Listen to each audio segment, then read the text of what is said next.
try to help me. How am I to account for all these horrors when I get to port?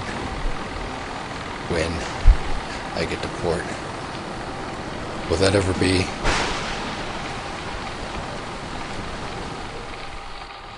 On 6th July, I finished taking in cargo, silver sand and boxes of earth. At noon set sail. East wind, fresh.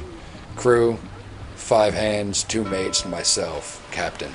On 14 July, I was anxious about the crew. All steady fellows who have sailed with me before. First mate could not make out what was wrong. The men only told him that there was some thing and crossed themselves. First mate lost temper with one of them and struck him. Expected fierce quarrel, but all was quiet.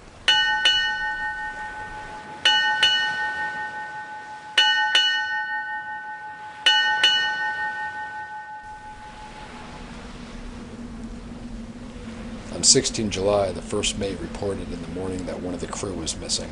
Could not account for it. Took larboard watch 8 bells last night. Was relieved, but did not go to bunk. Men more downcast than ever.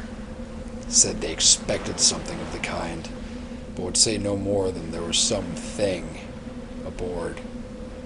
First mate getting very impatient with them. Fears some trouble ahead. On 17 July, one of the crew came to my cabin and confided to me he thought there was a strange man aboard ship. He said in his watch he had been sheltering behind the deckhouse as there was a rainstorm. He saw a tall, thin man, unlike any of the crew, come up the companionway, go along the deck forward, and disappear. He followed cautiously, but when he got to the bows, found no one, and all the hatchways were closed. He was in a panic of superstitious fear. I'm afraid that panic may spread. I shall today search the entire ship. Later in the day, I got the whole crew together and told them, as they evidently thought there was a strange man on ship, we shall search stem to stern. First mate, angry, said it was folly, and to yield to such foolish ideas would demoralize the men. I let him take the helm while the rest began a thorough search, all the while keeping abreast with lanterns. We left no corner unchecked. As there were only the boxes, there were no odd corners where a man could hide. Men much relieved when search over, returned to work cheerfully. First mate scowled, but said nothing.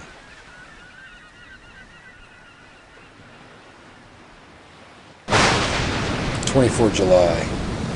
There seems some doom over this ship.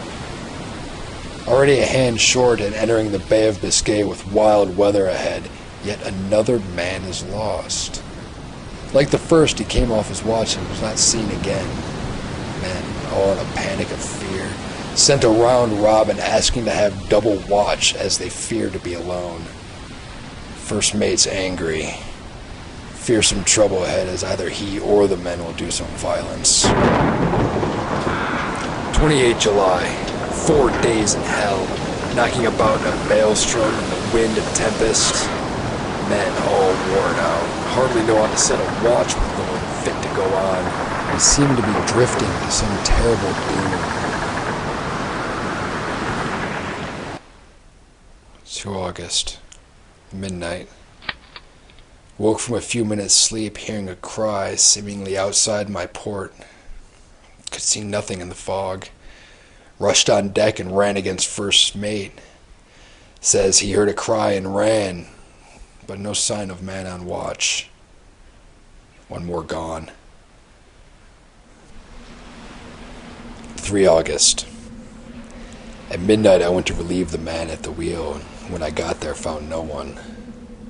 The first mate ran up on deck in his flannels. He looked wild-eyed and haggard, and I greatly fear his reason has given way.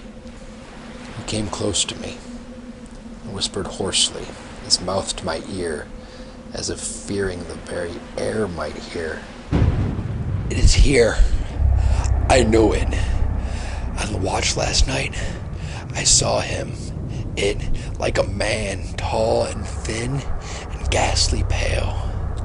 It was at the bows and looking out. I crept behind it and gave it my knife. But the knife went right through it, empty as the air. It is in the hold. I'll find it, perhaps in one of those boxes. I'll pry them open, one by one, and see. And with a warning look and a finger to his lip, he went below. It's nearly all over now.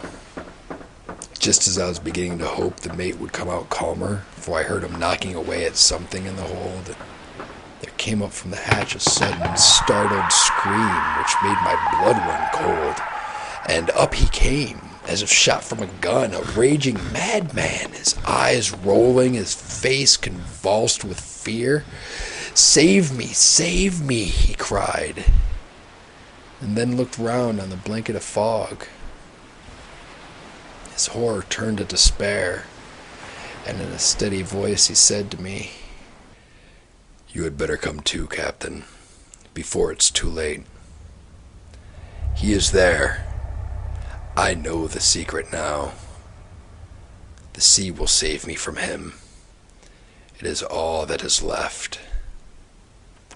Before I could say a word or move forward to seize him, he sprung on the bulwark and deliberately threw himself into the sea.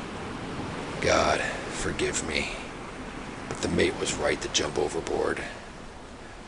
Better to die like a man, to die like a sailor in blue water. But I am captain, and I must not leave my ship.